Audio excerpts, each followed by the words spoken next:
I know he's not going to be our problem for much longer, but someone please teach Gleyber Torres how to run the bases.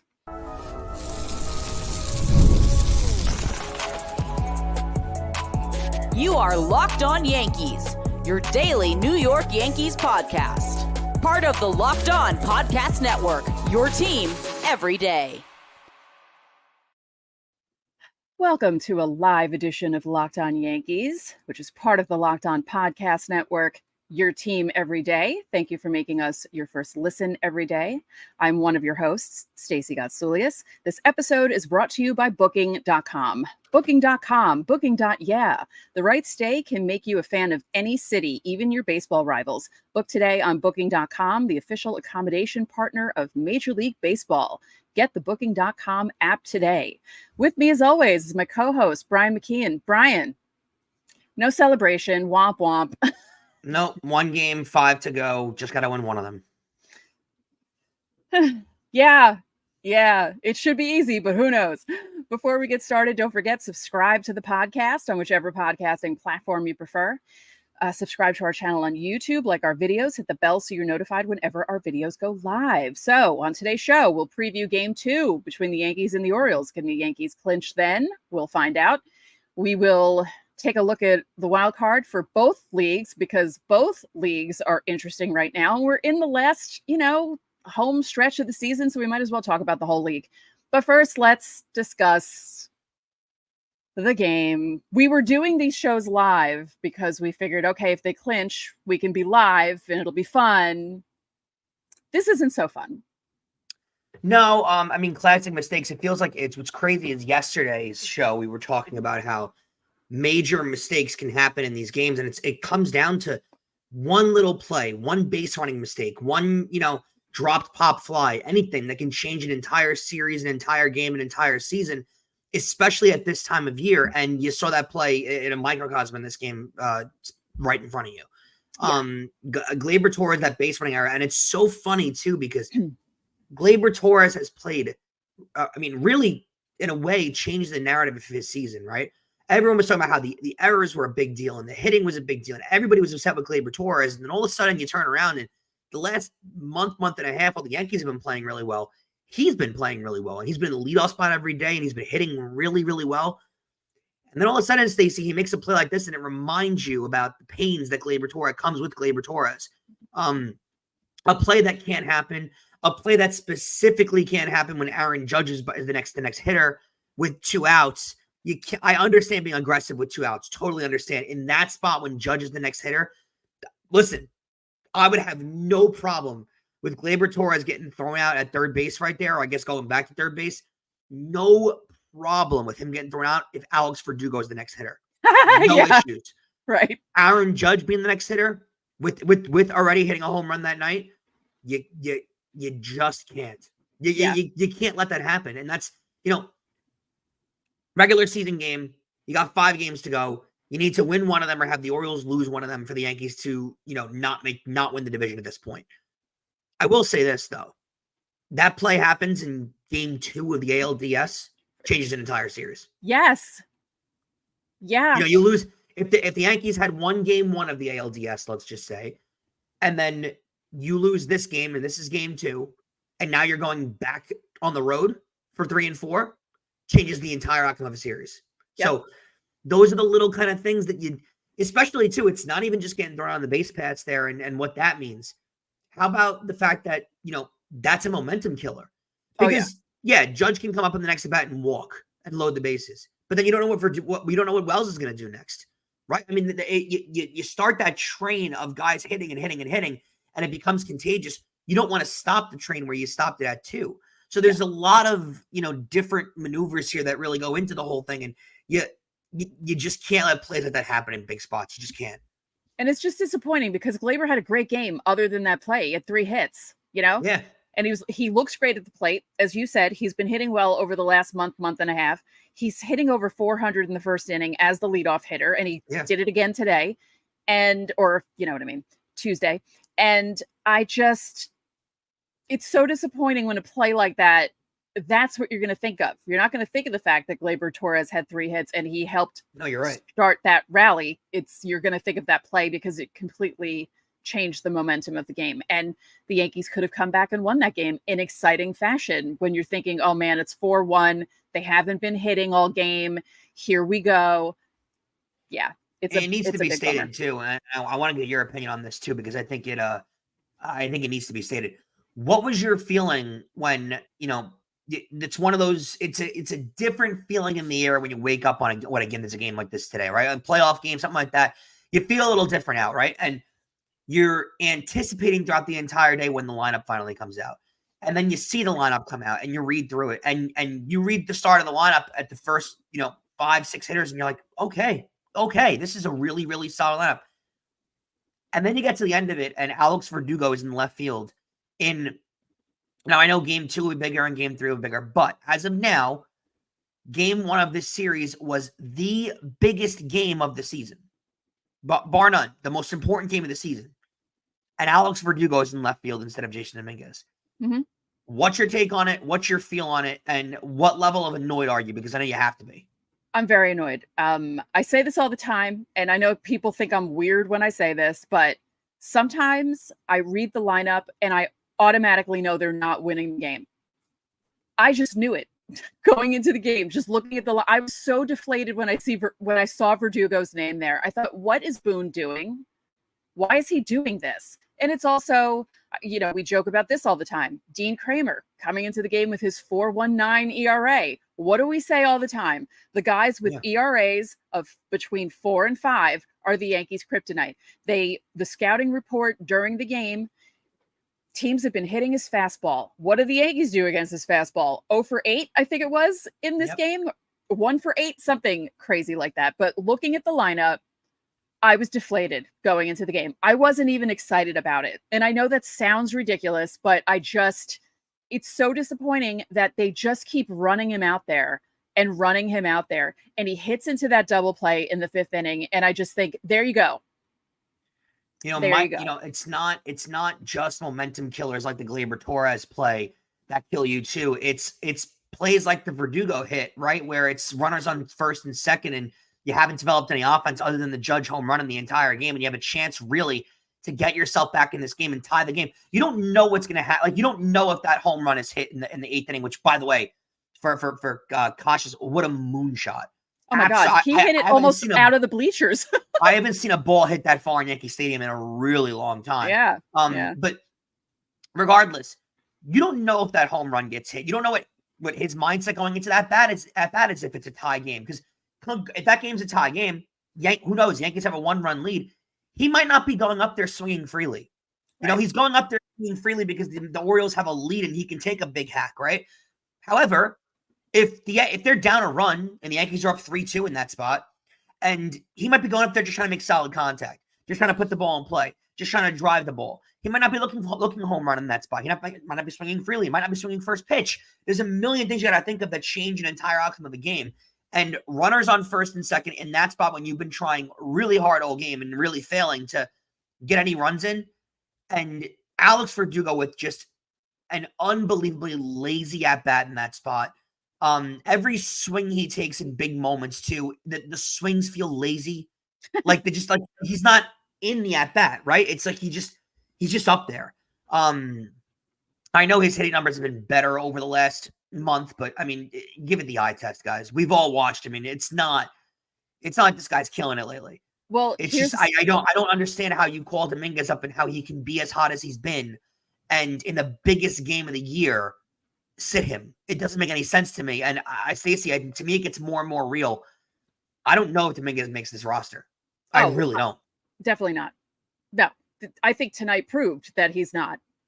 No, it's going to be Verdugo, Grisham as the backup, I guess, right? But I don't know what Verdugo, it is. They are obsessed with Verdugo.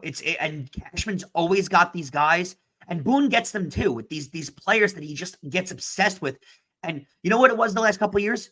Wandy Peralta. Wandy Peralta could have a 6 ERA, and Boone would shove him out there in a 1-run game because he was obsessed with him. I don't know where this stuff comes from, but it's infuriating as a fan. All right, 2 things. Yeah. Through the 5th inning, Alex Verdugo had 17 outs made over his last at that point 15 plate appearances, right? Then he gets that lucky play that happened. I mean, he almost nearly hit the ball to second base like a ground ball if they didn't, right? And then he flies out to end the game. The second thing I want to bring up, Paul O'Neill was talking about Joe Torre saying that he's loyal to his players during the regular season, but during the playoffs, he's loyal to the team. Yeah. And he does what's best for the team. And I think Boone doesn't have that mentality. He's just going to stay loyal to those players and not want to hurt their feelings or players manager. Yep. Do something to shake things up. And I don't know. I think he needs to have a long conversation with Joe Torre about how to manage in the playoffs, because you can't keep running Alex Verdugo out there. You can't. And why are you in being a player's manager? And you know, the Torre thing is the best thing possible. You can't take pride in being a player's manager. There's no players managers this time of year. There aren't. Your job is to go out there and win games. Yeah, you win games and you have to make hard decisions. Make the hard decisions. It's not that hard a decision, though. Play Dominguez. And then if you're worried about his defense and toward the end of the game, put Grisham in. Done. That's the funny part. Solved. That's the funny part, Stacey, though. You're saying make hard decisions. The funny thing about this is not a hard decision to make. Right. This is not a hard one. This decision the players have made. But they're making it one. They're overcomplicating things. Why are you overcomplicating it? I don't get it. Dominguez. You guys saw what Dominguez did. Yes. If he's your future and Verdugo isn't, because he won't even be here next year, you're not re-signing him. So why are you not playing Verdugo? Why are you not playing Dominguez over Verdugo? Sit Verdugo down. He is not a helpful player. There was also that play where he was running in and Volpe was running out and he caught the ball at the last second. And I thought to myself, if he missed that ball, people would have started rioting after what he did with the double play. It was just. You can't you can't have moments like that. And you can't have guys like that in the lineup. He feels like an automatic out, and it's been this consistent for, you called Dominguez up and you told us you're not going to call Dominguez up unless he gets full-time play time. He has not been the full-time left fielder. No. He hasn't. And it's funny too, because they'll play him 2-3 days in a row and then sit him every other day. And a player will not get in a rhythm by doing that. You have to consistently play him on a daily. He's not going to get in a rhythm playing him like this. It has to stop at some point. Yep. Don't forget, subscribe to the channel, hit the like button on our videos, hit the notifications so you know when our videos go up. Also reply to the pinned comment on our videos Monday through Thursday if you would like your questions answered for Fan Mail Friday. Or you can join the Locked On Yankees Insiders Club. You get top priority on Fan Mail Friday. You get roster moves. I sent the lineup out to the insiders today because I wanted to see their reaction to it as well. So we will send you text. You can text us whatever you feel like texting us for 14 days. And also, we passed 7,200 subscribers on YouTube. So if you have other friends who want to watch, maybe they don't watch our podcast, tell them about it. Let them know about our show. Because you know what? I would like to get to 7,500 before the end of the year. I think that's doable. Nice. Yeah. Let's try and do that. So tell your friends about Locked On Yankees. Coming up next, we're going to talk about the wildness of the wild card races.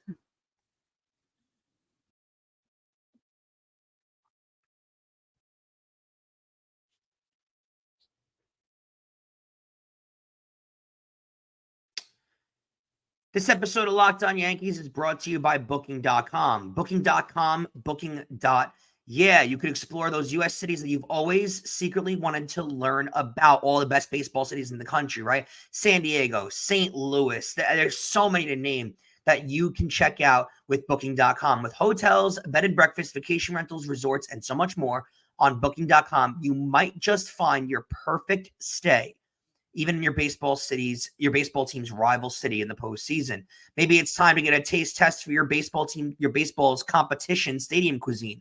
Luckily, on Booking.com, you can find the stadium stay that's right just for you. With Booking.com's wide variety of choices across the U.S., you can go incognito to all of baseball's rival cities. No matter what team you're rooting for this postseason, Booking.com can make you a fan of any U.S. city. From hotels that look over stadiums to family-friendly resorts to cute bed and breakfast stays, Booking.com has so many choices across the United States. The right stay can make you a fan of any U.S. city, even your baseball rivals. Booking.com, Booking.yeah. Yeah. And Locked On Yankees is also brought to you by FanDuel. Hey, NFL fans, you can start this season off with a big return on FanDuel. It's America's #1 sportsbook. So when you get a hunch in the middle of the game, you can check out the latest stats, view live play-by-play, and so much more on the same page where you get to place all of your bets. Guys, Thursday Night Football this week, it's a New York matchup, right? Cowboys come in, a lot of Cowboy fans in the New York area. They'll play the Giants in MetLife. The line is kind of low, right? -4.5. Cowboys might be a sneaky spot to take the Giants. If you hate the Giants that much, you can always bet the Cowboys too. There's plenty of props on FanDuel, futures, anything you possibly want to bet. FanDuel's got it for you. And guess what they're offering you now too? You'll get started with a $200 in bonus bets. It's guaranteed when you place your first $5 bet. And you can get all of that on FanDuel.com.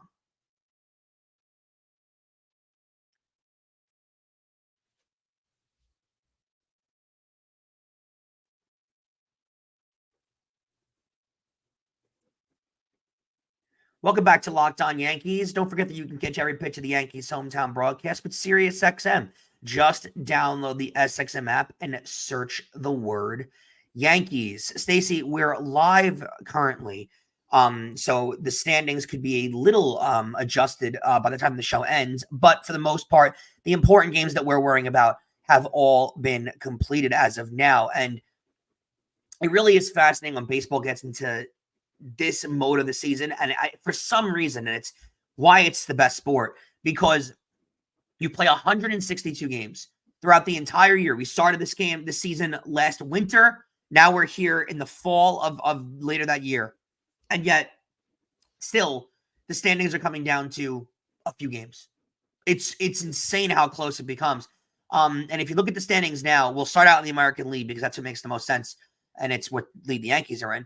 The Orioles clinched a playoff spot tonight. I mean, we kind of knew this was going to come. We were kind of, we knew this was going to be here.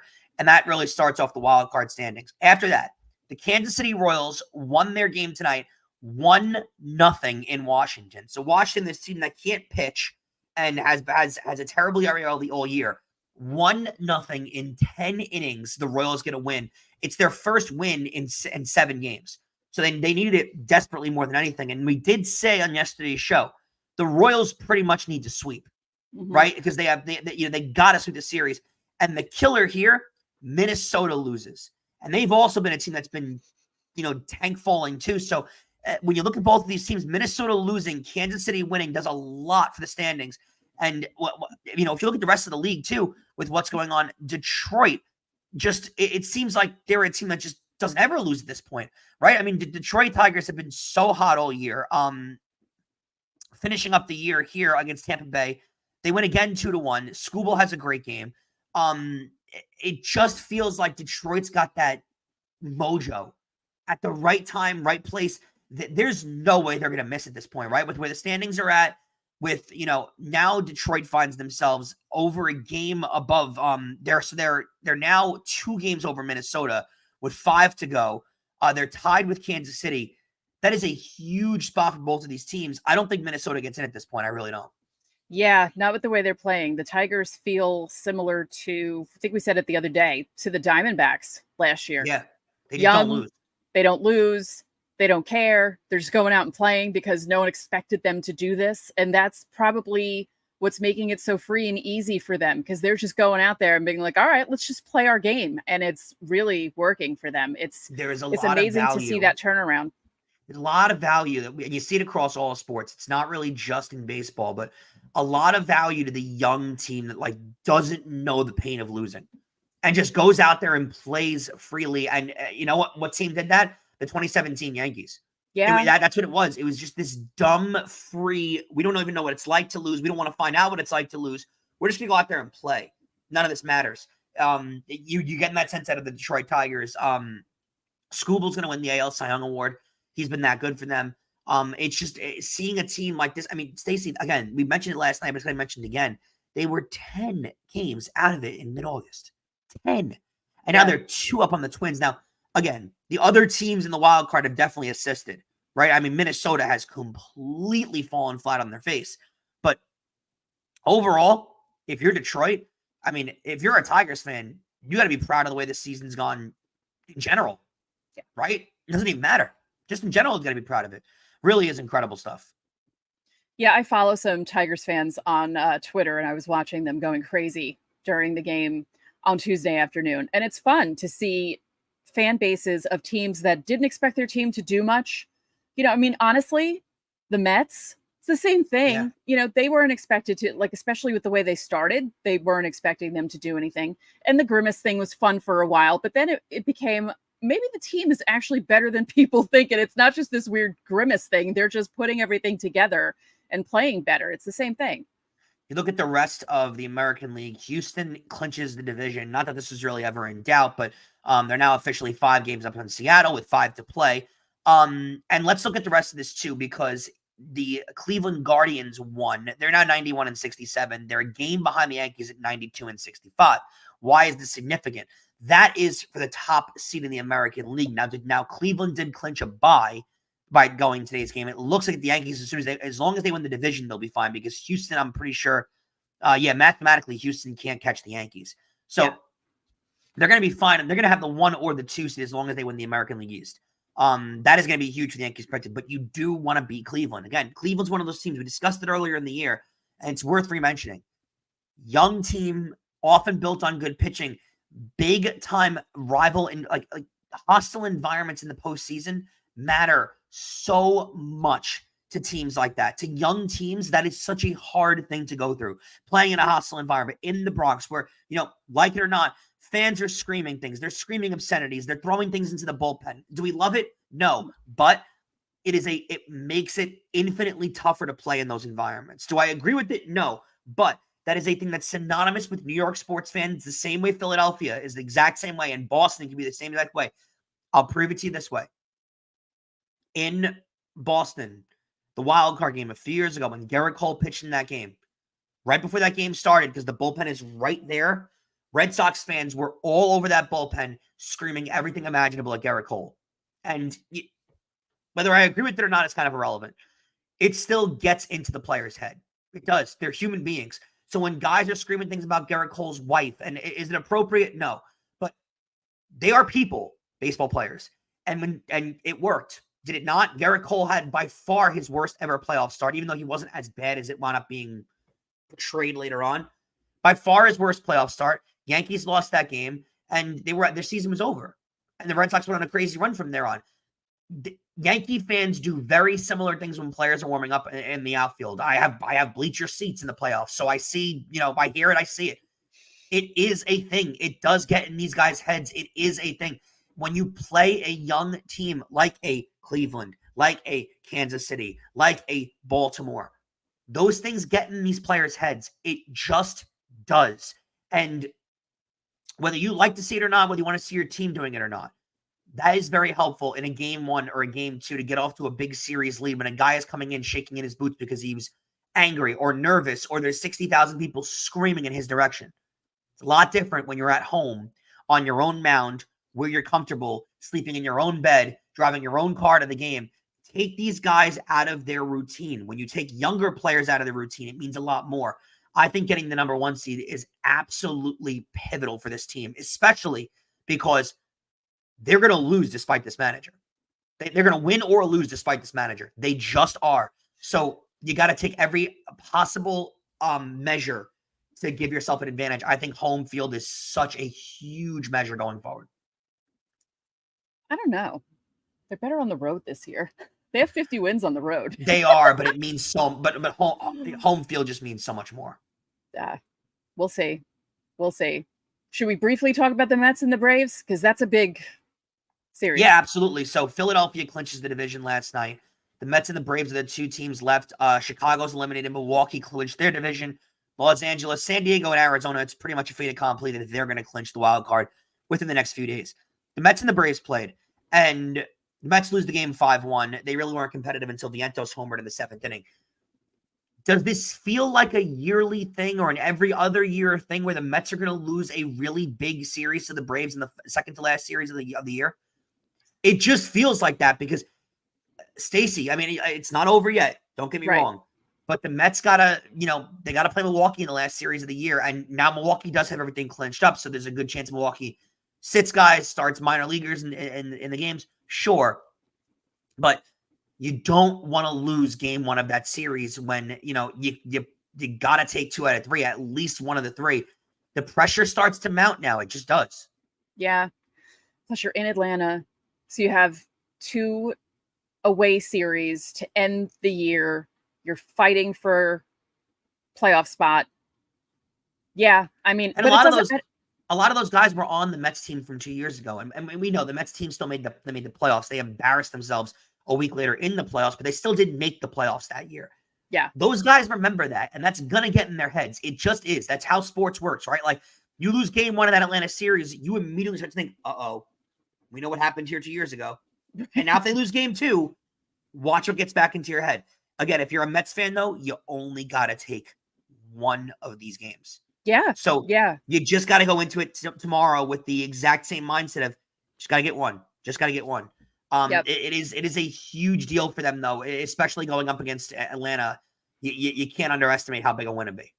Right. Plus, there's rain coming. It's going to be weird. So we'll see what happens because, the weather might screw things up too. All right, coming up, we're going to preview game 2 between the Yankees and the Orioles. See if the Yankees can try and clinch then. Do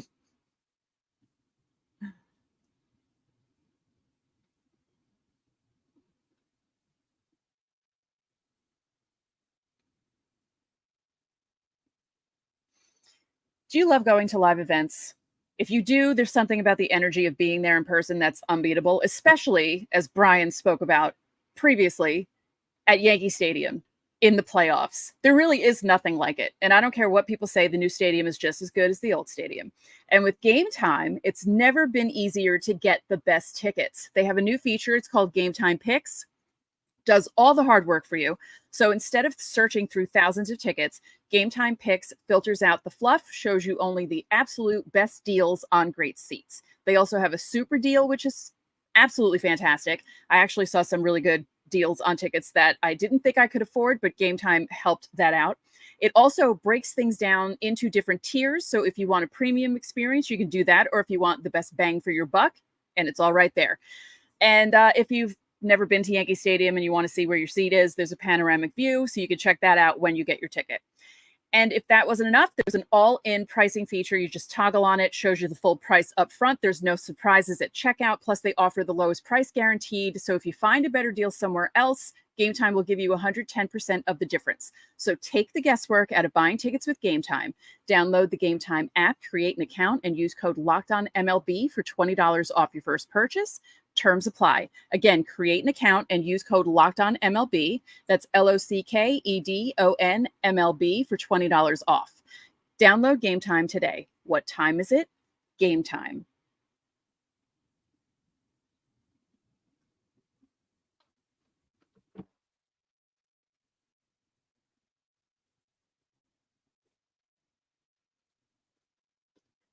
Welcome back to Locked On Yankees. Remember, you can catch every pitch of the Yankees hometown broadcast with SiriusXM. Just download the SXM app and search the word Yankees. I would like to say, I love that I heard John Sterling call Aaron Judge's 56th home run. Also, with Aaron Judge sitting at 55, no one had ever hit 55 home runs in a season. Isn't that weird? In all of baseball, history, no one finished with 55 home runs. Seriously? That's crazy to think of. Yeah, and I think they said it's one of the only numbers between 1 and 62 that someone hasn't finished with. I'm sure. Yeah, that's a wild thing to think of. Yeah, they mentioned gut check right now. Where does Judge finish? 58. Okay. The respectable year. I think what's crazy is when he was going through that stretch in August, you thought he was going to hit 65. Oh, yeah. Right? I mean, it seemed like he was hitting it at that level. You knew he was going to cool off. But he started to heat it up since, though. Like he's gotten hot since really the Oakland series. He's really started to heat it up. So let's hope he can start, taking the roller coaster up a little bit. But the thing about it with Judge, let's just briefly discuss this because there's not that much to talk about with the pitching matchup in Wednesday's game. He's hitting. Like his average I'm is well above 300. The runs batted in, every single stat that he has, it's an unbelievable year when you look at it. Like, it's just all around fantastic. Like, it's even better than the 62, because the 62 was like really great, but this just all around, he's been amazing this season. I'm not remotely complaining about him as a player. Like, when he doesn't hit home runs, it's not like he's necessarily in a slump. Oh, his no. on base is still over 400. His batting average is over 330. He's, I'm not remotely complaining about his hitting. It's that incredible. It just is so weird how he goes through these home run spells where when he's hot, it's like everything that touches his bat is going out of the park. And then can we discuss this too when it comes to power also? This just came into my head too. The at-bats Stanton had in the middle of the game too, where he absolutely obliterated 2 balls that went foul. And then swung out a ball that was like 15 feet away from the plate. That's what you get with Stanton. And that at-bat too is a microcosm of what Giancarlo Stanton is, right? First pitch, pokes one to right field. It just barely foul. It got out in about a second and a half. The next ball is an absolute moonshot to left field. Yeah. Foul too. But, I mean, destroys the ball. And then for strike 3, swings at a ball that's 45 feet outside the plate. Yeah. There is no telling what you're going to get out of Giancarlo Stanton. But unlike Alex Verdugo, who's also going to swing at the ball 45 feet off the plate or hit a ground ball for double play, Giancarlo Stanton, if he gets his bat on one, is going to hit it 900 feet. Right. There's that goes back to our point, though, is another guy who has the ability to do that is Jason Dominguez. So even if Jason Dominguez is struggling, he's obviously still playing over Verdugo. Even Trent Grisham has more of a chance of doing that than Alex Verdugo. I'd say Dominguez more than Grisham. No. I'm just saying, out of all 3 of those guys, Grisham, Dominguez, Verdugo, Dominguez and Grisham have a better chance of lifting the ball and actually hitting out of the park, as opposed to Verdugo, who just, does he really like second base? Like, I don't know. Maybe he just really likes it. And that's the little things we talk about, right? That's the problem, though, because you look at, what happens in that game, right? Stan hits a home run there and ties the game at 3-3. You don't know how the Orioles approach the rest of their at-bats. Also, it changes how the Yankees use the bullpen. Right? Exactly. I mean, they're going to put different relievers. They're going to put Tim Meza in for 2 innings. That's another thing. But but that's the point, though, Stacey, is you change an entire outcome of how a game is managed, how a game is played, how a game is built out and done by tying the game in that spot. And what if it's not Stanton batting there? What if it's Dominguez? And what if he runs into one and gets to the ball a little later, and the ball winds up in the second deck of the right field stands? That ties the game, and the game is managed and played completely differently by Brandon Hyde and Boone. So you can't sit there and say, what if you don't know? You do know the game is going to be managed differently. You absolutely know, and that is it just stings a little more when not having a guy that's capable of doing that in the lineup, because Dominguez is capable of running into one there. He is, and Verdugo's not even capable of putting one in the gap there. Right. He's not capable of any of it. So I can't sit here and justify. I'm curious to see the lineup tomorrow. And it feels more and more like the closer we get to the postseason, Dominguez is not going to be on this roster, fair or not. It just feels like he's not going to wind up on the roster. Right. Briefly, before we talk about this matchup for Wednesday, Aaron Boone saying that he expects Holmes to pitch in big situations in the playoffs. I texted you when this headline came out because it was actually done on the John Boy interview. Yep. And what are we doing? And I know part of it is being said because you want to give Clay Holmes confidence. So I do get it to an extent. I know you want to give the guy confidence, and I get where you're coming from. But Stacey, I mean, come back to us here. You want to have him pitch big spots in the. Why wouldn't he pitch it today? If you wanted him in big spots, they couldn't use him in a game today. It makes no sense. I get it. You want to give him confidence, but let's be real here. Clay Holmes is not watching your John Boy interview. He's not, and no one's saying go out there and kill Clay Holmes. Right. No one's saying do that. But you don't got to basically say he's going to be your 8th inning guy. Right. I don't know where that comes from. And getting to that point, too, where I feel like Clay Holmes might become another Boone obsession where we're gonna put him in Boone and Cashman obsession. We're gonna put him in. We're gonna have him play because we need to prove that we were right on Clay Holmes. That we discovered him out of nowhere when no one else saw him coming, and he's still this great. And those things, they could be super detrimental. They really can. Because going back to Torre had his favorites, right?